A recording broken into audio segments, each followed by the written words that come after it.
Good morning student. আশা করি তোমরা সকলে খুব ভালো আছো। Welcome to right smart academy. আমি রয়েছি তোমাদের সাথে, তোমাদের জিওগ্রাফির সুমন স্যার।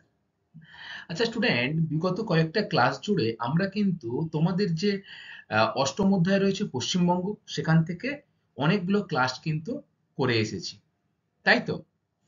পশ্চিমবঙ্গে এই যে চ্যাপ্টারটা রয়েছে তোমাদের, সেখানে যেমন প্রাকৃতিক দিক রয়েছে, তেমনি রয়েছে অর্থনৈতিক দিক। প্রাকৃতিক দিকে আমরা ইতিমধ্যে পশ্চিমবঙ্গের অবস্থান, পশ্চিমবঙ্গের জলবায়ু, পশ্চিমবঙ্গের ভূপ্রকৃতি, পশ্চিমবঙ্গের নদ-নদী এবং পশ্চিমবঙ্গের যে মৃত্তিকা রয়েছে সেগুলো পড়েছি। এছাড়া আর কোন কোন বিষয়গুলো পড়েছি বলতো? যে পশ্চিমবঙ্গে বিভিন্ন ধরনের যে চাষবাস, যেমন কৃষিকাজ সম্পর্কে আমরা ইতিমধ্যে পড়েছি। কৃষিকাজের মধ্যে ধান চাষ, পাট চাষ, এছাড়া পড়েছি কি না চা চাষের কথা। এবং গত দুটো ক্লাস জুড়ে আমি কিন্তু তোমাদের পশ্চিমবঙ্গের যে অর্থনৈতিক পরিবেশ রয়েছে, সেখান থেকে যে শিল্প রয়েছে, সেই শিল্প সম্পর্কে কিন্তু বিস্তারিত ক্লাস করা শুরু করেছি। তোমরা নিশ্চয়ই ইতিমধ্যে সেই ক্লাসগুলো দেখেছো, আগের ক্লাসগুলো। এর আগের ক্লাসগুলোতে আমি তোমাদের সাথে পশ্চিমবঙ্গের লৌহ ইস্পাত শিল্প, এছাড়া পশ্চিমবঙ্গের পাট শিল্প, চা শিল্প, বস্ত্রবয়ন শিল্প এবং খাদ্য প্রক্রিয়াকরণ যে শিল্প রয়েছে, এই শিল্পগুলো সম্পর্কে কিন্তু আমরা আলোচনা করে এসেছি। আজকে আমরা আরো একটি পশ্চিমবঙ্গের গুরুত্বপূর্ণ শিল্প সম্পর্কে কিন্তু আলোচনা করব। খুব ইন্টারেস্টিং একটা বিষয়, যেটা হলো পশ্চিমবঙ্গের পর্যটন শিল্প। দেখো, পশ্চিমবঙ্গের পর্যটন শিল্প তোমরা কিন্তু সকলেই কেউ না কেউ কোথাও না কোথাও ঘুরতে যাও, যাও তো? স্কুলের ছুটিতে বা পুজোর সময় ছুটিতে কেউ না কেউ কোথাও নির্দিষ্ট স্থানে ঘুরতে যাও। এই ঘুরতে যাওয়াকে কেন্দ্র করে যে শিল্পটা গড়ে উঠেছে, যে স্থানে তোমরা যাচ্ছ, সেই অঞ্চলটাকে সমৃদ্ধ করছে বিভিন্ন অর্থনৈতিক দিক থেকে। তাই অর্থনৈতিক ভূগোলের আরেকটা গুরুত্বপূর্ণ শিল্প হলো কি বলতো? পর্যটন শিল্প। আজকে আমরা কেবলমাত্র পর্যটন শিল্প কোন কোন বিষয়গুলিতে পশ্চিমবঙ্গ এগিয়ে পর্যটন শিল্পে, সেই সম্পর্কে কিন্তু জানবো পার্ট ওয়ানে। এবং পার্ট টু তে আমরা পশ্চিমবঙ্গের এই যে পর্যটন শিল্প উন্নতির কারণ কি, এবং বর্তমানে কোন কোন সমস্যার সম্মুখীন হতে হচ্ছে এই পর্যটন শিল্পকে, এছাড়া এর ভবিষ্যৎ সম্ভাবনাও বা কেমন রয়েছে, সেগুলো সম্পর্কে কিন্তু বিস্তারিত আলোচনা করব। তার আগে গত কয়েকটি ক্লাসে আমি তোমাদের শিল্প সম্পর্কে আলোচনা করেছিলাম। সেখান থেকে কতকগুলি গুরুত্বপূর্ণ প্রশ্ন কিন্তু তোমাদের সাথে আলোচনা করব। দেখি তোমরা গত ক্লাসের পড়াগুলো কেমন মনে আছে বা বাড়িতে প্র্যাকটিস করছো কিনা। তোমরা কিন্তু উত্তর দেওয়ার চেষ্টা করবে। ঠিক আছে স্টুডেন্ট? দেখো, প্রথমে আমরা পড়েছিলাম যে সকল শিল্পের মূল শিল্প বলা হয় কোন শিল্পকে বলতো? লৌহ ইস্পাত শিল্পকে। কারণ কি? কারণ যে কোনো শিল্প স্থাপনের ক্ষেত্রে প্রাথমিকে কিন্তু লোহার প্রয়োজন হয়।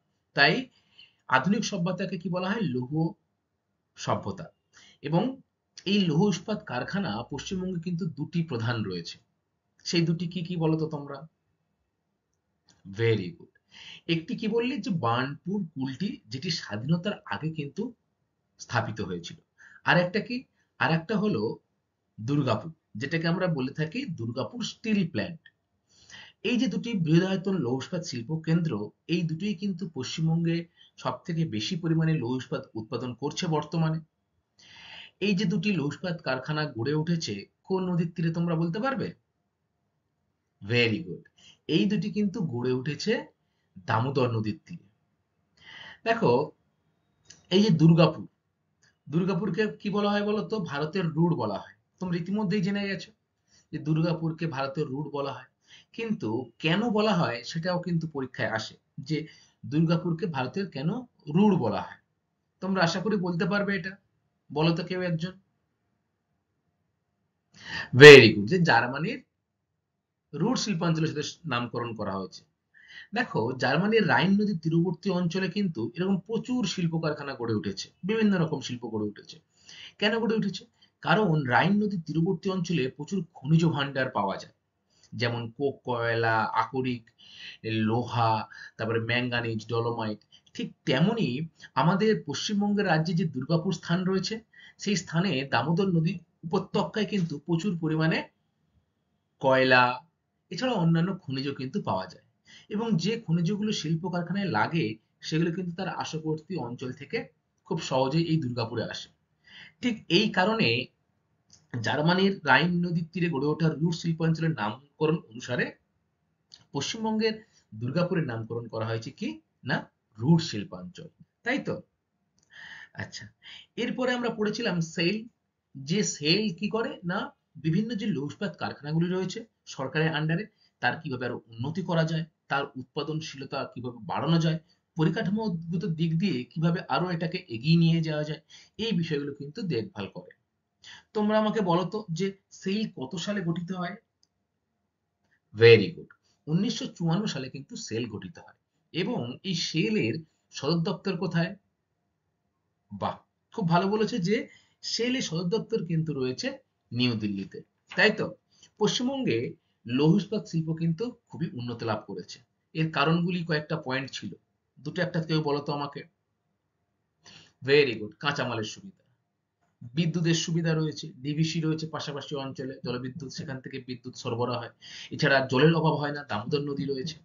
আর কি না, বন্দরের সুবিধা রয়েছে, হলদিয়া বন্দর বা কলকাতা বন্দর রয়েছে, যার মাধ্যমে কিন্তু যে উৎপাদিত দ্রব্য বিদেশে রপ্তানি করা হয়। তাই তো? এই বিষয়গুলো সম্পর্কে আমরা মোটামুটি জেনে এসেছি। তবে বর্তমানে কিন্তু এই লৌহ ইস্পাত শিল্পের নানা রকম সমস্যা দেখা দিচ্ছে। সেই সমস্যাগুলির মধ্যে যে বিপুল যে জনসংখ্যা আমাদের পশ্চিমবঙ্গে, সেই জনসংখ্যার ক্ষেত্রে মাত্র দুটি এরকম বৃহদায়তন শিল্প বেশি করে মাল উৎপাদন করতে পারছে না, ফলে এটা একটা সমস্যা। ইস্পাত কয়লার যে যোগান, আমাদের দামোদর উপত্যকায় যে কয়লা পাওয়া যায় সেই কয়লা কিন্তু অতটা উন্নত নয়, বুঝতে পারলে? সেই কারণে কিন্তু যে উৎপাদিত দ্রব্য, সেটার কিন্তু গুণগত মান অনেকটাই কম। আচ্ছা, এরপর আমরা কি পড়েছিলাম? পাট শিল্প। খুব গুরুত্বপূর্ণ একটা শিল্প, যে শিল্পটা স্থাপনের ক্ষেত্রে ঐতিহাসিক প্রেক্ষাপট ছিল। ইংরেজরা কিন্তু প্রথম পাটকল স্থাপন করেছিলেন কোথায় বলতো? প্রথম পাটকল স্থাপন হয়েছিল হুগলির রিষড়ায়, কিন্তু প্রথম পাটকল স্থাপন হয়েছিল 1855 খ্রিস্টাব্দে। হুগলি নদীর দুই তীরে অসংখ্য পাট কারখানা কিন্তু গড়ে উঠেছে। সেটা শ্রীরামপুর হোক, শিবপুর বা সাঁকরাইল, ভদ্রেশ্বর, কামারহাটি, পানিহাটি, নৈহাটি, অসংখ্য জায়গায় কিন্তু তৎকালে পাটকল গড়ে উঠেছিল। পাটকল গড়ে ওঠার পেছনেও কিন্তু অনেকগুলি কারণ ছিল। কাঁচামাল, আমাদের যে জলবায়ু বা আবহাওয়া পাট চাষের পক্ষে উপযুক্ত, ফলে প্রচুর কাঁচামালের সুবিধা। আর কাঁচামাল যে কোনো শিল্পের মূল ভিত্তি কি না, কাঁচামাল। এই পাটজাত দ্রব্যগুলি কি কি তোমরা জানো? এই যে বস্তা, আলু, পেঁয়াজ থেকে শুরু করে চিনি, বিভিন্ন যে বস্তা এক জায়গা থেকে এক জায়গায় স্থানান্তরিত করা হয়, এই যে বস্তাগুলো তৈরি হয় এগুলো কিন্তু পাটের তৈরি হয়। বর্তমানে এর বিকল্প চলে আসার কারণে, বা পাটজাত ব্যাগ থলে হয়, কিন্তু বিকল্প চলে এসেছে মার্কেটে। যেমন কি প্লাস্টিক পলিথিন, খুব সহজেই আমরা এটা ফ্রিতে নিতে পারি এবং এটা ফেলেও দিই, যাতে কি নষ্ট হয় না কিন্তু প্লাস্টিক, কিন্তু আমরা ফেলে দেই, পরিবেশ দূষণ ঘটে। তাই বর্তমানে কিন্তু এই পাট যে শিল্প, সেই শিল্পকে পুনরুদ্ধার করার চেষ্টা করছে কে না, সরকার চেষ্টা করছে। এছাড়া আমরা কি পড়েছিলাম? বস্ত্র শিল্প। এই বস্ত্র শিল্প পড়তে গিয়ে আমরা প্রথম বস্ত্র কারখানা ভারতবর্ষে কোথায় স্থাপিত হয়েছিল বলতো? Very good. হাওড়ার ঘুষুরিতে কিন্তু প্রথম বস্ত্র স্থাপিত হয় 1818 সালে। আমাদের পশ্চিমবঙ্গ কিন্তু বস্ত্রশিল্প উন্নত, কারণ জনসংখ্যা আমাদের অসংখ্য। সেই চাহিদা মেটাতে অসংখ্য বস্ত্র কারখানা কিন্তু গড়ে ওঠে ধীরে ধীরে। সেখানে মানুষের চাহিদা অনুযায়ী কিন্তু বস্ত্র তৈরি হতে থাকে এবং একসময় এই বস্ত্র কিন্তু বিদেশেও রপ্তানি করা হতো। বর্তমানে কি হয়েছে না, কিছুটা মন্দা দেখা দিয়েছে বস্ত্রবয়ন শিল্পে, বিশেষ করে আমাদের পশ্চিমবঙ্গে। কারণ এই শিল্পে কিন্তু গুজরাট বা মধ্যপ্রদেশ বা মহারাষ্ট্র, এই জায়গাগুলো কিন্তু অনেকটাই এগিয়ে গেছে। ঠিক আছে? আচ্ছা, এরপর আমরা কি পড়েছিলাম? আর কি শিল্প পড়েছিলাম মনে আছে? চা শিল্প পড়েছিলাম। Very good. বলতো, চা শিল্প যে গড়ে উঠেছে প্রধানত উত্তরবঙ্গে, কোন কোন স্থানে এই চা শিল্পগুলো গড়ে উঠেছে বলতো? মূলত তিনটি জায়গায়। কি কি না, দার্জিলিং হিমবাহ অঞ্চলে চা শিল্প গড়ে উঠেছে, দ্বিতীয়ত হচ্ছে তরাই অঞ্চলে, এবং তৃতীয়ত হচ্ছে ডুয়ার্স অঞ্চলে। এই যে মূলত তিনটি অঞ্চল, এই তিনটি অঞ্চলেই কিন্তু কি উঠেছে না, চা শিল্প কারখানাগুলি গড়ে উঠেছে। আর আমরা সকলেই জানি যে চা বাগিচাগুলির কাছাকাছি অঞ্চলেই কিন্তু এই চা শিল্পের যে কারখানা থাকে সেগুলি অবস্থান করে। না হলে কাঁচা পাতা বহু দূরে নিয়ে গেলে কি হবে? চা পাতা নষ্ট হয়ে যাবে, তার গন্ধটা নষ্ট হয়ে যাবে। তোমরা আমাকে বলো তো, এই যে চা উৎপাদনে পশ্চিমবঙ্গের স্থান কত ভারতের মধ্যে? বাহ! খুব ভালো বলেছো যে দ্বিতীয় স্থানে রয়েছে পশ্চিমবঙ্গ চা উৎপাদনে। তবে প্রথম স্থানে কোন রাজ্য রয়েছে? আসাম। একদম ঠিক বলেছো যে আসাম কিন্তু প্রথম। আর এই আসামেই কিন্তু রয়েছে চা গবেষণাগার। কোথায় রয়েছে? না জোরহাটে, যে জায়গাটার নাম জোরহাট, সেখানে কিন্তু রয়েছে চা গবেষণাগার। উত্তরবঙ্গে চা এই যে এত উন্নত লাভ করেছে তার কারণগুলো কি কি? দেখো, কারণ চা বাগিচা, ভূমির ঢাল, মৃত্তিকা, এছাড়া কাছাকাছি অঞ্চলে তোমার নিলাম কেন্দ্র, সুলভ শ্রমিক, নেপাল ভুটান থেকেও কিন্তু শ্রমিক এসে এই চা শিল্পে কিন্তু উন্নতিতে সাহায্য করেছে। এইগুলো বর্তমানে আমরা পড়েছিলাম। এরপরে পড়েছিলাম, গত ক্লাসে ঠিক পড়েছিলাম যে খাদ্য প্রক্রিয়াকরণ শিল্প। খাদ্য প্রক্রিয়াকরণ শিল্প কি বলতো? এই খাদ্য প্রক্রিয়াকরণ শিল্প কৃষি, মাছ, পশুপালন, পোল্ট্রি ক্ষেত্র প্রভৃতি ক্ষেত্রের সাথে কিন্তু যুক্ত।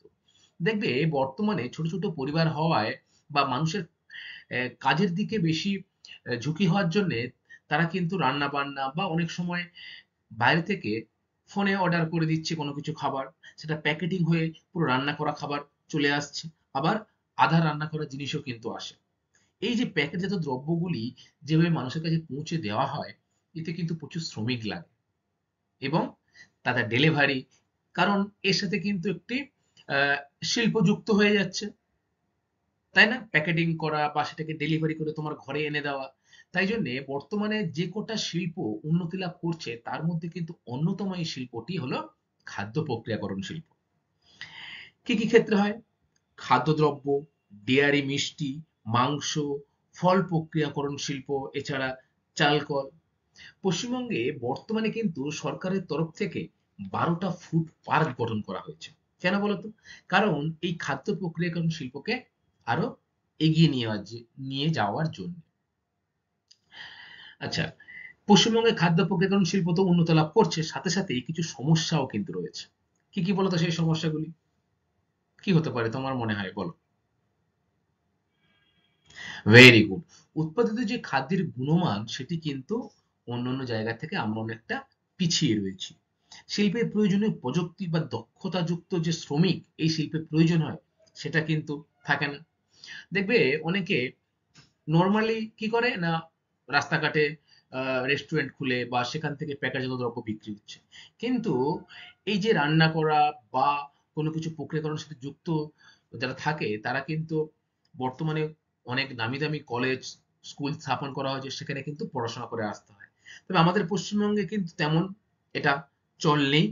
পরিকাঠামো এবং প্রচারের অভাবে আমাদের রাজ্যের যে অনেক ঐতিহ্যবাহী খাবার, যেমন হচ্ছে নলেন গুড়ের মিষ্টি বা পিঠে বা পুলি, এইগুলো কিন্তু কি হয় না বাইরে প্যাকেটিং করে বিক্রি করা হয় না। ফলে এই শিল্পটা আমাদের একটা সমস্যা। যদি এগুলো বাইরে বিক্রি করতে পারি তাহলে কি হবে না, আরো রাজ্যের কিন্তু আর্থিক উন্নতি ঘটবে, তাই তো? তাহলে এগুলো হলো খাদ্য প্রক্রিয়াকরণ শিল্পের সাথে যুক্ত সমস্যাগুলো। গত ক্লাসে আমরা ঠিক এই পর্যন্তই পড়াশোনা করেছিলাম। আজকে আমরা কি আলোচনা করব? পশ্চিমবঙ্গের পর্যটন শিল্প সম্পর্কে। তবে দুটি ক্লাসে কিন্তু আমি তোমাদের এই পশ্চিমবঙ্গের পর্যটন শিল্পটা শেষ করাবো। আজকের প্রথম ক্লাস, মনোযোগ দিয়ে তোমরা দেখবে। দেখো,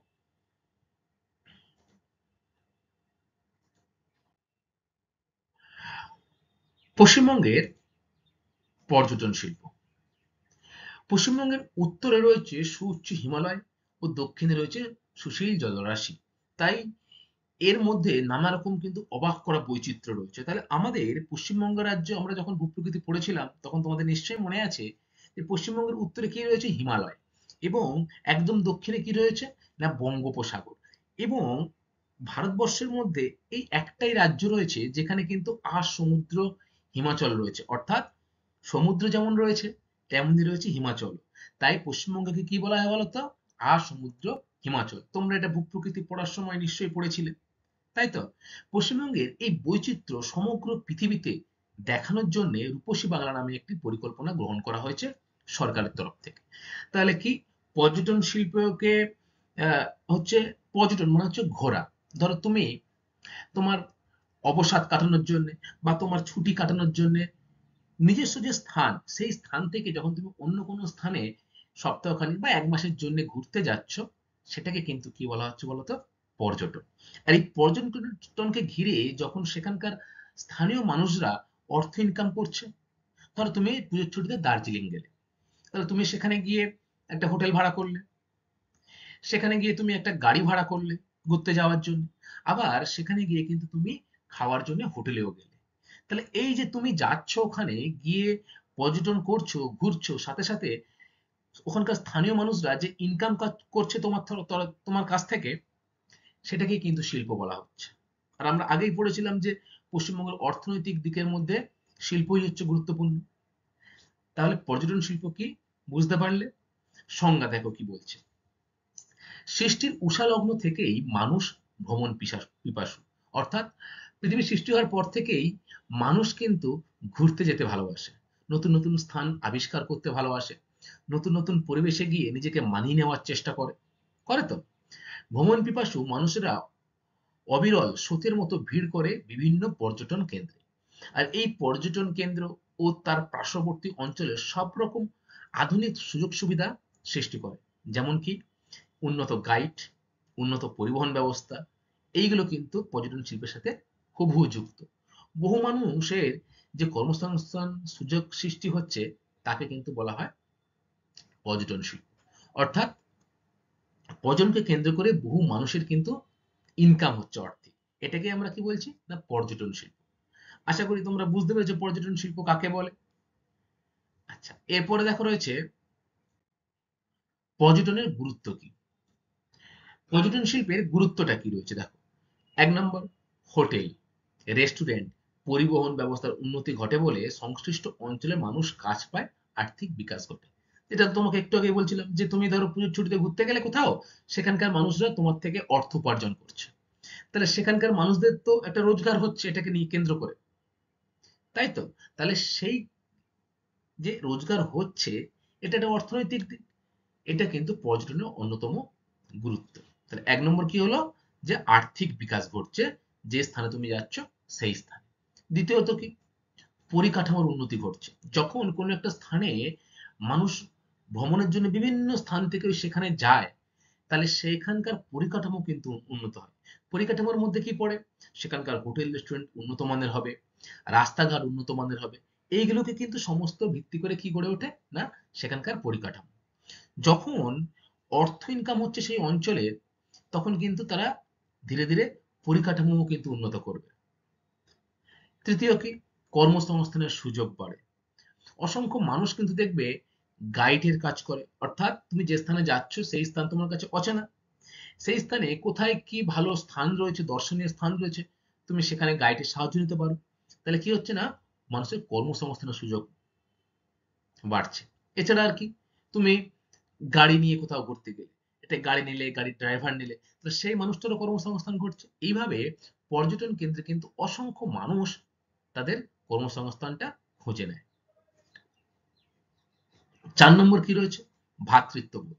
দেখবে তুমি কোথাও একটা ঘুরতে গেলে সেখানকার মানুষের সাথে পরিচিত হয়ে তোমার দেখবে নিজেরই ভালো লাগবে, এবং সাথে সাথে তুমি তাদের জানার চেষ্টা করবে, তারা তোমাকে জানার চেষ্টা করবে তুমি কি পরিবেশ থেকে সেখানে গেছো বা তারা কোন পরিবেশে সেখানে থাকে। এই যে একটা মেলবন্ধন, এটাকে কিন্তু তোমার সাথে তুমি যেখানে গেছো সেখানকার মানুষের একটা ভ্রাতৃত্ব বোধের সম্পর্ক গড়ে তোলে, তাই তো? সেটা কিন্তু পর্যটনের একটা গুরুত্বপূর্ণ দিক। আর কি রয়েছে দেখো, ৫ নম্বর, কিছু ক্ষেত্রে পরিবেশ ও জীববৈচিত্র্য উন্নতি ঘটে। পর্যটনের ক্ষেত্রে কি হয় না, সরকারের তরফ থেকে কিন্তু আরো সেটা সচেতন হয়ে যায় যে এখানকার পরিবেশ মানুষ বিভিন্ন স্থান থেকে দেখতে আসছে, তাহলে এটাকে আমাকে সংরক্ষণ করতে হবে। সরকারের তরফ থেকে এটা জোর দেওয়া হয়। ফলে সেখানকার জীববৈচিত্র্য উন্নত হয় বা পরিবেশ কিন্তু রক্ষা পায়। এই পয়েন্টগুলো তোমরা মনে রাখবে, এগুলো হলো কিন্তু পর্যটনের গুরুত্ব। আর কি রয়েছে দেখো, যে আন্তর্জাতিক পর্যটন, বিনোদন, অবকাশ, শিক্ষা, ব্যবসা বাণিজ্যর কারণে মানুষ যখন স্বল্পকালীন সময়ের জন্য এক স্থান থেকে অন্য স্থানে ভ্রমণ করে তখন তাকে কি বলা হয়? পর্যটন। আর পর্যটন শিল্প কি? যখন সেই স্থানের মানুষের আর্থিক বা কর্মসংস্থান ঘটবে তখন তাকে পর্যটন শিল্প বলবো।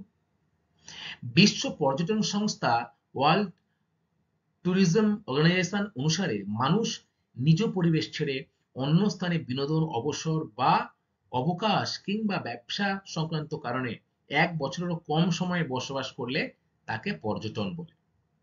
দেশের ভিতরের ভ্রমণের পর্যটনকে বলা হয় কি? অভ্যন্তরীণ পর্যটন। এবং দেশের বাইরে যে পর্যটন হয় সেটাকে কি বলা হয়? না, আন্তর্জাতিক পর্যটন। তাহলে দুটো জিনিস কিন্তু এখানে তোমরা জানলে যে অভ্যন্তরীণ পর্যটন যেটা দেশের মধ্যে হয়, এটা কে বলছে?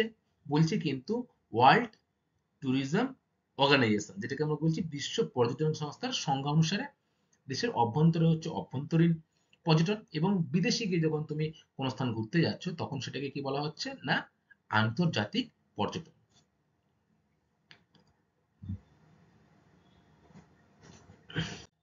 আচ্ছা, এরপরে দেখা রয়েছে পশ্চিমবঙ্গের পর্যটন শিল্পের শ্রেণী, অর্থাৎ কোন কোন জায়গায় পশ্চিমবঙ্গের পর্যটন শিল্পটা গড়ে উঠেছে।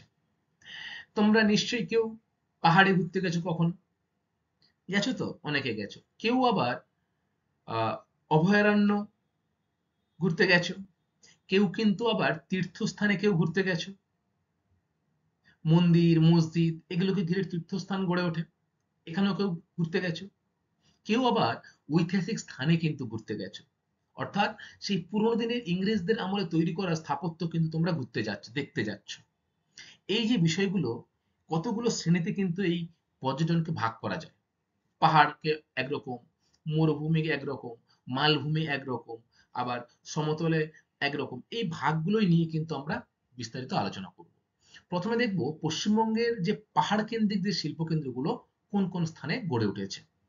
দেখো, এক, পাহাড়। পর্বত শৃঙ্গ কেন্দ্রিক পর্যটন পশ্চিমবঙ্গের উত্তরে দার্জিলিং, অর্থাৎ আমরা যে উত্তরবঙ্গ বলি, যেখানে তোমরা চা শিল্প পড়ে আসলে ভালো হয়, সেই স্থানগুলোতেই কিন্তু উত্তরবঙ্গের পর্যটন কেন্দ্র। কি কি? দার্জিলিং, জলপাইগুড়ি জেলা, কালিম্পং জেলার পূর্ব হিমালয়ের নৈসর্গিক দৃশ্য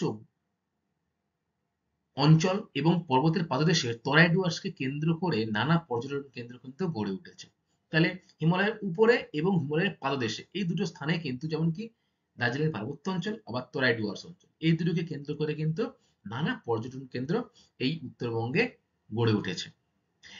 উদাহরণ হিসেবে বলা যায় বাতাসিয়া লুপ দার্জিলিং এ রয়েছে, বোটানিক্যাল গার্ডেন রয়েছে, সান্দাকাফু, লাভা, ফালুট, মিরিক, কার্সিয়াং, কালিম্পং, মংপু, বক্সা পাহাড়, জল্লাপাড়া অভয়ারণ্য। এছাড়া ডুয়ার্সের কি লাটাগুড়ি, গরুমারা, চাপড়ামারি, শিলিগুড়ি কিন্তু প্রভৃতি বিখ্যাত স্থান। না, মানুষ কিন্তু সেগুলোতে কি করতে যাচ্ছে? না, পর্যটন করতে যাচ্ছে। তোমরা আমাকে বলো তো যে পশ্চিমবঙ্গের উচ্চতম স্থানের নাম কি বা উচ্চতম শৃঙ্গের নাম কি?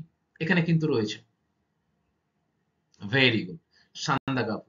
তাহলে সেই সান্দাকফুও কিন্তু একটি দর্শকদের আকর্ষণীয় পর্যটন কেন্দ্র, মনে থাকবে। আচ্ছা, এরপরে দেখো রয়েছে জাতীয় উদ্যান ও অভয়ারণ্য কেন্দ্রিক পর্যটন কেন্দ্র। আলিপুরদুয়ারের বক্সা ও জল্লাপাড়া অভয়ারণ্য কিসের জন্য বিখ্যাত বলতো? ভেরি গুড, একশৃঙ্গ গন্ডারের জন্য কিন্তু বিখ্যাত আলিপুরদুয়ারের বক্সা ও জল্লাপাড়া অভয়ারণ্য। রাজা ভাত খাওয়া, হলং, জলপাইগুড়ির গরুমারা, চাপড়ামারি এইগুলো কিন্তু বিখ্যাত অভয়ারণ্য। এছাড়া দার্জিলিং এর মহানন্দা, সিঙ্গালীলা ন্যাশনাল পার্ক তোমরা অনেকেই নাম শুনেছো। কালিম্পং এর নেওড়া উপত্যকা, উত্তর দিনাজপুরের কুলিক, কুলিক কি একটা পাখিরালয়, বীরভূমের বল্লভপুর, পূর্ব বর্ধমানের রাম রামনা বাগান, কালনা, দক্ষিণ চব্বিশ পরগনার কোথায় আছে? লথিয়ান, কৈখালী, হলিডে, ঝড়খালি, বকখালি, সুন্দরবন, সজনেখালি, উত্তর চব্বিশ পরগনা বনগাঁ কিন্তু কি না পর্যটন কেন্দ্র। তোমরা নিশ্চয়ই সুন্দরবন অঞ্চলের নাম শুনেছো। সুন্দরবন কি ন্যাশনাল পার্ক, তাই তো? এবং এগুলোকে কেন্দ্র করে কিন্তু অসংখ্য মানুষ এখানে পর্যটন করতে আসে। শুধু যে আমাদের দেশের মানুষ এখানে এসে পর্যটন করে তা কিন্তু নয়, বিদেশ থেকেও এই ম্যানগ্রোভ অরণ্য এবং সুন্দরবনের বিখ্যাত রয়্যাল বেঙ্গল টাইগারকে দেখার জন্য কিন্তু বিদেশ থেকেও অসংখ্য মানুষ প্রতি বছর এই সুন্দরবন অঞ্চলে ঘুরতে আসে। সাথে সাথে জলদাপাড়া অভয়ারণ্য বা গরুমারা, এছাড়া তোমার সিঙ্গালিলা ন্যাশনাল পার্ক, এই অঞ্চলগুলোতে কিন্তু অসংখ্য মানুষ ভ্রমণের জন্য বারে বারে ছুটে আসে। দেখো এখানে এই যে ছবিগুলো, এটা কিন্তু একটা তোরাই ডুয়ার্সের অঞ্চলের একটা ছবি, যেখানে হাতির পিঠে কিন্তু করে জঙ্গলের মধ্যে ভ্রমণ করানো হয়। এটা এখনো চলে, সরকারের তরফ থেকে এটা করা হয়। সুন্দরবনে দেখো রয়েছে রয়্যাল বেঙ্গল টাইগার, পৃথিবীর সব থেকে বড় ম্যানগ্রোভ অরণ্য সুন্দরবন। আর কি রয়েছে দেখো, সিঙ্গালিলা ন্যাশনাল পার্ক, এখানে রেড পান্ডা বিখ্যাত। সিঙ্গালিলা ন্যাশনাল পার্কে বিখ্যাত কি না, রেড পান্ডা। তোমরা নিশ্চয়ই এগুলো আগে পড়েছো বা শুনেছো, কেউ হয়তো ঘুরতে গিয়ে দেখেওছো যে সিঙ্গালিলা ন্যাশনাল পার্কে রেড পান্ডা। Very good. আচ্ছা, 2 নম্বর হলো কি জাতীয় উদ্যান। 3 নম্বর দেখো রয়েছে ঐতিহাসিক স্থান কেন্দ্রিক পর্যটন কেন্দ্র। ঐতিহাসিক স্থান কেন্দ্রিক বলতে কি বোঝাচ্ছে না, ভারতবর্ষ কিন্তু বিভিন্ন সময়ে বিভিন্ন শক্তি এসে সেখানে রাজ করেছে। ইংরেজরা প্রায় 200 বছর আমাদের রাজ করে গেছে। আমরা 200 বছর ধরে প্রায় ইংরেজদের অধীনে ছিলাম। সেই সময়ে অসংখ্য স্থাপত্য কিন্তু নির্মাণ করেছে। এছাড়া মুঘল সম্রাটরা বা অন্যান্য যে স্থানের গুপ্ত সম্রাট, এই যে বিভিন্ন সময় বিভিন্ন আম্পায়াররা এসে আমাদের পশ্চিমবঙ্গে রাজ করেছে এবং তার যে নিদর্শন রেখে গেছে, সেগুলোকে কি বলা হয় বলতো না, ঐতিহাসিক স্থান কেন্দ্রিক পর্যটন কেন্দ্র। মুর্শিদাবাদের হাজারদুয়ারি, তোমরা সকলেই নাম শুনেছো। ইমামবাড়া, তারপরে কাটারা মসজিদ, বাঁকুড়ায় বিষ্ণুপুরের রাসমঞ্চ, বিভিন্ন টেরাকোটা মন্দির, এছাড়া দলমাদল কামান, পূর্ব মেদিনীপুরের রাজবাড়ি, ঝাড়গ্রামের রাজবাড়ি, এছাড়া কোচবিহারের রাজবাড়ি, এগুলো কিন্তু সবই হলো কি ঐতিহাসিক স্থান। এগুলো কিন্তু অসংখ্য মানুষ কিন্তু এগুলো দর্শনের জন্য সারা বছরই ভিড় জমায়। দেখো এই যে হাজারদুয়ারি, এছাড়া এখানে যে ছবিটা রয়েছে সেটা হলো কিন্তু কোচবিহারের রাজবাড়ি। মনে থাকবে তাহলে ঐতিহাসিক স্থানগুলো কি কি পশ্চিমবঙ্গের। পরীক্ষায় কিন্তু এরকম প্রশ্ন আসতেই পারে যে পশ্চিমবঙ্গে দুটি ঐতিহাসিক স্থান কেন্দ্রিক যে পর্যটন কেন্দ্র, তার নাম দেখো। তোমরা বলতে পারবে আশা করি, হাজারদুয়ারি, রাজবাড়ি, টেরাকোটা মন্দির, ঝাড়গ্রামের রাজবাড়ি, এগুলো কিন্তু তোমরা বলবে। আচ্ছা, 4 নম্বর দেখো কি রয়েছে, অন্যান্য পাহাড় কেন্দ্রিক পর্যটন। আচ্ছা, আমরা কিন্তু প্রথমে পাহাড় যেগুলো পড়লাম সেগুলো কিন্তু উত্তরবঙ্গের। এখানে অন্যান্য পাহাড় কেন্দ্রিক পর্যটন বলতে আমাদের কিন্তু পশ্চিমবঙ্গের পশ্চিম দিকটাতে কি রয়েছে, মালভূমি অঞ্চল রয়েছে। সেখানেও কিন্তু কিছু বিখ্যাত পাহাড় রয়েছে, যেমন পুরুলিয়া জেলার অযোধ্যা পাহাড়, বাঘমুন্ডি, জয়চণ্ডী, পাখি পাহাড়, এগুলো কিন্তু পুরুলিয়ার বিখ্যাত পাহাড়। তোমরা নিশ্চয়ই অযোধ্যা পাহাড়ের নাম শুনেছো, কেউ ঘুরতে গেছো। আচ্ছা, এই এই যে ছবিটা তোমরা দেখতে পাচ্ছ, এটা কিন্তু পাখি পাহাড়ের ছবি। এছাড়া বাঁকুড়া জেলার বিহারীনাথ, শুশুনিয়া, এছাড়া পোড়ো পাহাড় ও বীরভূমের মামা ভাগ্নে পাহাড় কিন্তু বিখ্যাত আমাদের পশ্চিমবঙ্গে, তাই তো? নিচের এই ছবিটা দেখতে পাচ্ছ, এটা কিন্তু শুশুনিয়া পাহাড়ের ছবি।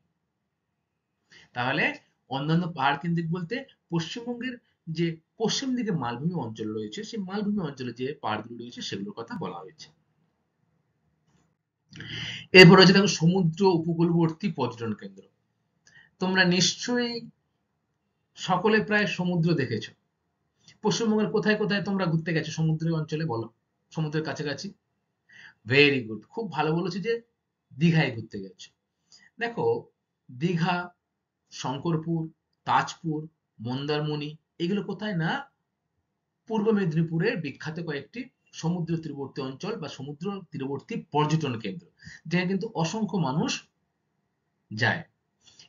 এছাড়া আর কি রয়েছে, গঙ্গাসাগর, কপিল মুনির আশ্রম, সুন্দরবন অঞ্চলেও কিন্তু আমরা সমুদ্র উপকূলবর্তী অঞ্চল। গঙ্গাসাগর মেলা হচ্ছে পশ্চিমবঙ্গের বৃহত্তম মেলা। এই মেলাতে প্রায় একসাথে 8 থেকে 10 কোটি বা তারও বেশি মানুষ কিন্তু, সরি, 8 থেকে 10 লক্ষ বা 15 লক্ষর বেশি মানুষ কিন্তু একসাথে হয় কপিলমুনি আশ্রমে। গঙ্গাসাগর মেলা তোমরা সকলেই নাম শুনেছো। আচ্ছা, 6 নম্বর কি রয়েছে? রয়েছে ঐতিহ্যময় পর্যটন কেন্দ্র। ঐতিহ্যময় পর্যটন কেন্দ্র যেমন কি শান্তিনিকেতন। দেখো, রবীন্দ্রনাথের শান্তিনিকেতন সবাই তোমরা নাম শুনেছো, যেখানে রবীন্দ্রভারতী বিশ্ববিদ্যালয় রয়েছে। এটা কিন্তু একটা ঐতিহ্যময় পর্যটন কেন্দ্র। এছাড়া জোড়াসাঁকো ঠাকুরবাড়ি, জয়রামবাটি, কামারপুকুর, বীরসিংহ, কৃষ্ণনগর, কলকাতার বহু অঞ্চল কিন্তু এরকম ঐতিহ্যময় পর্যটন কেন্দ্র কিন্তু গড়ে উঠেছে। 6, 7 নম্বর কি দেখো রয়েছে? 7 নম্বর রয়েছে অসংখ্য পর্যটন কেন্দ্র। এছাড়া অন্যান্য পর্যটন কেন্দ্র কি হতে পারে? পিকনিক স্পট, গাদেয়াড়া, মুকুটমণিপুর রয়েছে বাঁকুড়ার। এই যে ছবিটা তোমরা দেখছো, এটা মুকুটমণিপুরের ছবি। এছাড়া পূর্ব মেদিনীপুরের গেঁওখালি, ফারাক্কা ডিয়ার পার্ক মুর্শিদাবাদের রয়েছে। সেগুলো কিন্তু কি না, এগুলো পিকনিক স্পট। অন্যান্য পর্যটন কেন্দ্রের মধ্যে পিকনিক স্পট, চিড়িয়াখানা, বিজ্ঞান কেন্দ্র, তারপরে তীর্থস্থান, এইগুলো কিন্তু পড়ে। চিড়িয়াখানা কোথায় রয়েছে? আমাদের কলকাতায় কিন্তু রয়েছে বিখ্যাত আলিপুর চিড়িয়াখানা, তাই না? তোমরা সকলেই গেছো আলিপুর চিড়িয়াখানায় ঘুরতে না কখনো না কখনো? আচ্ছা, অনেকে যাওনি, ঠিক আছে, যাবে ঘুরতে, খুব ভালো লাগবে তোমাদের। এছাড়া ঝাড়গ্রামে চিড়িয়াখানা রয়েছে। 3 নম্বর বিজ্ঞান কেন্দ্র। সায়েন্স সিটির নাম কিন্তু তোমরা সবাই শুনেছো কলকাতায়, আছে তো সায়েন্স সিটি? Very good.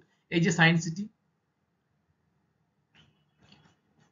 অর্থাৎ বিজ্ঞান বা সায়েন্সকে নিয়ে যে পার্ক গড়ে উঠেছে, সেটাকে আমরা কিন্তু বলছি বিজ্ঞান কেন্দ্র পর্যটন শিল্প। এছাড়া দীঘাতেও রয়েছে সায়েন্স সিটি।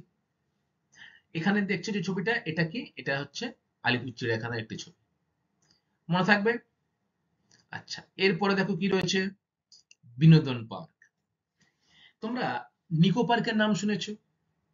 অ্যাকোয়াটিকা বা ইকো পার্ক কলকাতাতে এগুলো অবস্থান করছে। এগুলো কিন্তু অসংখ্য মানুষ কিন্তু প্রতিদিন এই স্থানগুলোতে পর্যটন করতে আসে বা ঘুরতে আসে, বা অবসর সময় কাটাতে কিন্তু একদিনের জন্য অবসর সময় কাটাতে কিন্তু আসে। বিভিন্ন রকম রাইড রয়েছে এখানে, খেলাধুলার জিনিসপত্র রয়েছে। সেগুলো কিন্তু কি মানুষকে কি করে না, হাসতে বা তাদের মনকে উৎফুল্লিত করতে সাহায্য করে এই বিনোদন পার্ক। এছাড়া উৎসব কেন্দ্রিক পর্যটন, উৎসব বা মেলাকে কেন্দ্র করে কিন্তু পর্যটন হয়। যেমন বসন্ত উৎসব শান্তিনিকেতনে। সমস্ত স্থানের মানুষ পশ্চিমবঙ্গের এই বসন্ত উৎসবে কিন্তু অনেকে শান্তিনিকেতনে গিয়ে কিন্তু কি করে না, বসন্ত উৎসবে সামিল হয়। জয়দেব মেলা, কেন্দুয়ার জয়দেব মেলা কিন্তু খুবই বিখ্যাত একটি মেলা, যেখানে অসংখ্য মানুষ কিন্তু সমাগম ঘটায়। এছাড়া গঙ্গাসাগর মেলা, কপিলমুনির আশ্রম যেখানে রয়েছে, সেই গঙ্গাসাগর মেলাতে কিন্তু প্রায় 10-15 লক্ষ লোক কিন্তু একসাথে হয়। সারা ভারতবর্ষ থেকে কিন্তু লোক এই স্থানে পুণ্য অর্জনের জন্য আসে। অর্থাৎ উৎসবকে কেন্দ্র করে কিন্তু পর্যটন শিল্প গড়ে উঠছে। এছাড়া আর কি রয়েছে? নাম্বার 6, তীর্থক্ষেত্র, তারাপীঠ, কালী ঠাকুর যেখানে মূর্তি রয়েছে তারাপীঠ। এছাড়া কি রয়েছে? আমাদের কলকাতায় দক্ষিণেশ্বর রয়েছে, বেলুর মঠ রয়েছে, কালীঘাট রয়েছে, নবদ্বীপ রয়েছে, যেখানে এই পৃথিবীর সব থেকে বড় হিন্দু মন্দির বা ইস্কন মন্দির যে তৈরি হয়েছে, সেটা কোথায়? না, নবদ্বীপে। বেলুর মঠ, তারকেশ্বর, এগুলো কিন্তু সবই হলো তীর্থক্ষেত্র। অসংখ্য মানুষ কিন্তু দেশ বিদেশের এখানে এসে তাদের আধ্যাত্মিক কামনা কিন্তু ঠাকুরের কাছে রাখেন। অর্থাৎ কোনো কিছু ঠাকুরকে বা তীর্থকে কেন্দ্র করে কিন্তু যে শিল্পটা গড়ে ওঠে, সেখানে কি হচ্ছে না, তীর্থকেন্দ্র। এই যে 6টা বিষয় মোটামুটি তোমরা জানলে, এগুলো অন্যান্য পর্যটন শিল্পের মধ্যে পড়ছে। মূলত যে পর্যটন শিল্পগুলি রয়েছে, সেগুলো কি কি জানলে তোমরা? না, সমুদ্র সৈকত, পাহাড়, এছাড়া অভয়ারণ্য, তাই না? এগুলো কিন্তু মূল শিল্প বা পর্যটন শিল্প কেন্দ্র। আচ্ছা, এরপরে আমরা কি আছে দেখবো? বিশ্ব বাংলা। দেখো, তোমরা কিন্তু সচরাচর রাস্তাঘাটে বা কোনো পর্যটন স্থানে গেলে এই লোগোটা কিন্তু তোমরা দেখতে পাও সবাই, তাই না? কেউ কি দেখেছো? এরকম লেখা থাকে, যেমন পৃথিবীর মধ্যে লেখা থাকে এরকম, আর লেখা থাকে কি বিশ্ব বাংলা। সকলেই দেখেছো প্রায়, তাই তো? আচ্ছা, দেখো, বাংলায় যা কিছু সেরা তা বিশেষ কিছু দোকানে প্রদর্শিত মাধ্যমে তুলে ধরা হয়। একে বিশ্ব বাংলা কিন্তু বলা হয়। এখানে দার্জিলিং এর বিখ্যাত চা বা বিখ্যাত বই যেমন গীতাঞ্জলি, পথের পাঁচালী, এছাড়া বিখ্যাত মিষ্টি বা বিখ্যাত সঙ্গীত ইত্যাদি শোরুমে কিন্তু তুলে ধরা হয়। এবং এই বিশ্ব বাংলার লোগোটা স্থাপনের মাধ্যমে কিন্তু কি করা হয় না, আন্তর্জাতিক ক্ষেত্রে পশ্চিমবঙ্গের যে পর্যটন শিল্পটা রয়েছে সেটা কিন্তু বাইরে প্রকাশ করা হয় এবং বাইরে থেকে লোকজনকে আসার জন্য পশ্চিমবঙ্গে বা ভ্রমণ করার জন্য কিন্তু আমন্ত্রণ জানানো হয়। বিশ্ব বাংলায় প্রথম শোরুম বা বিশ্ব বাংলার প্রথম যে শোরুম স্থাপিত হয়েছে কোথায় না, নেতাজি সুভাষচন্দ্র ইন্টারন্যাশনাল এয়ারপোর্ট বা যেটাকে আমরা কলকাতা বিমানবন্দর নামে চিনি, সেই নেতাজি সুভাষচন্দ্র ইন্টারন্যাশনাল এয়ারপোর্টে কিন্তু প্রথম বিশ্ব বাংলার যে শোরুম সেটা কিন্তু স্থাপিত হয়েছে। এখানে কি পাওয়া যায় বললাম, এখানে পশ্চিমবঙ্গের সেরা কিছু স্থানের বই হিসেবে সেটাকে পাওয়া যায়। এছাড়া দার্জিলিং এর চা বা গীতাঞ্জলি, পথের পাঁচালী, এই যে বই বা বিখ্যাত যে সঙ্গীতগুলি রয়েছে সেগুলো সম্পর্কে কিন্তু জ্ঞান অর্জন করা যায় এই শোরুমগুলিতে। ঠিক আছে স্টুডেন্ট, আজকের ক্লাসটা আমার এই পর্যন্তই। পরবর্তী ক্লাসে আমি তোমাদের সাথে আহ, পশ্চিমবঙ্গে কি নিয়ে আলোচনা করবো বলতো, পশ্চিমবঙ্গের এই যে পর্যটন শিল্প উন্নতি লাভের কারণ, সমস্যা এবং ভবিষ্যৎ সম্ভাবনা নিয়ে আলোচনা করব। তো আজকে যেটুকু পড়লাম সেখান থেকে কি কি প্রশ্ন পরীক্ষায় আসতে পারে। দেখো, পর্যটন কি? তোমরা সকলেই বলতে পারবে পর্যটন কি। বিনোদন, অবকাশ, শিক্ষা বা ব্যবসা বাণিজ্য বিভিন্ন উদ্দেশ্যকে সামনে রেখে মানুষ যখন এক স্থান থেকে অন্য স্থানে যায় তখন তাকে কি বলা হয়, পর্যটন বলা হয় বা ঘোরা বলা হয়, তাই তো। দ্বিতীয়ত দেখো, পর্যটন শিল্পের গুরুত্ব আলোচনা করো। কি গুরুত্ব রয়েছে পর্যটনের? প্রচুর মানুষের কর্মসংস্থান হয়। Very good. যেই স্থানে পর্যটন কেন্দ্র গড়ে ওঠে সেখানে কিন্তু কি হয় না, আর্থিক সচ্ছলতা বৃদ্ধি পায়। আর কি হয়, পরিকাঠামোগত উন্নতি হয়। খুব ভালো বলেছো। ভ্রাতৃত্ববোধ গড়ে ওঠে। এই জিনিসগুলো কিন্তু পর্যটনের গুরুত্ব। তোমরা মনে রাখবে এগুলো। আচ্ছা, 3 নম্বর, পশ্চিমবঙ্গের পার্বত্য অঞ্চলের পর্যটন কেন্দ্রগুলি কি কি? দুটো তিনটের নাম বলো পার্বত্য অঞ্চলের। Very good. সান্দাকাফু, দার্জিলিং, কালিম্পং, কার্সিয়াং, ফালুট, এগুলো কি না পশ্চিমবঙ্গের পার্বত্য অঞ্চলের পর্যটন কেন্দ্র। 4 নম্বর কি রয়েছে দেখো, যে পশ্চিমবঙ্গ এর সমুদ্র সৈকত পর্যটন কেন্দ্রগুলি কি কি? সমুদ্র তীরবর্তী অঞ্চলে কোন কোন পর্যটন কেন্দ্র গড়ে উঠেছে পশ্চিমবঙ্গের, বলতো। Very good. দীঘা, মন্দারমণি, তাজপুর, এছাড়া গঙ্গাসাগর, আর কি সুন্দরবনের কিছুটা অঞ্চল রয়েছে, এগুলো সমুদ্র সৈকত পর্যটন কেন্দ্র হিসেবে বিখ্যাত। 5, পশ্চিমবঙ্গের ঐতিহাসিক স্থান কেন্দ্রিক পর্যটন কেন্দ্রগুলি কি কি? বলো, ঐতিহাসিক স্থানগুলি কি কি? মুর্শিদাবাদে কি রয়েছে? হাজারদুয়ারি রয়েছে। কোচবিহারে কি রয়েছে না, বলো। কোচবিহারের রাজবাড়ি রয়েছে। বিষ্ণুপুরে টেরাকোটা মন্দির রয়েছে। এছাড়া ঝাড়গ্রামেও রয়েছে রাজবাড়ি। এই যে পুরাতন দিনের যে স্মৃতিগুলি রয়েছে সেগুলোকে একসাথে কি বলা হয় না, ঐতিহাসিক স্থান কেন্দ্রিক পর্যটন কেন্দ্র। 6 নম্বর প্রশ্ন দেখো কি হয়েছে, পশ্চিমবঙ্গের তীর্থক্ষেত্র পর্যটন কেন্দ্রগুলি কি কি? তীর্থক্ষেত্র বলো। সব থেকে যেটা বেশি ভিড় হয় যে তীর্থক্ষেত্রে সেটি কিন্তু হলো গঙ্গাসাগর। আর কি, আর হচ্ছে তারাপীঠ, দক্ষিণেশ্বর, কালীঘাট বা বেলুড় মঠ, এগুলো কিন্তু হলো পশ্চিমবঙ্গের তীর্থক্ষেত্র পর্যটন কেন্দ্র। মনে থাকবে? ঠিক আছে। তাহলে স্টুডেন্ট, তোমরা সকলে খুব ভালো থাকবে। আজকের ক্লাসটা আমার এই পর্যন্তই। আশা করি তোমরা পশ্চিমবঙ্গের কোন কোন ক্ষেত্রে পর্যটন শিল্প গড়ে উঠেছে সেগুলো সম্পর্কে বিস্তারিত জানবে। আর পরবর্তী ক্লাস পার্ট 2 তে পশ্চিমবঙ্গের পর্যটন শিল্পের আমি কিন্তু তোমাদের সাথে কি আলোচনা করব, আবার বলছি যে পশ্চিমবঙ্গের এই পর্যটন শিল্পের উন্নতির কারণ কি এবং সমস্যা আর সম্ভাবনা কি রয়েছে সেটা নিয়ে আলোচনা করব। থ্যাংক ইউ ক্লাস, মনোযোগ দিয়ে আমার ক্লাসটা শোনার জন্য। Thank you.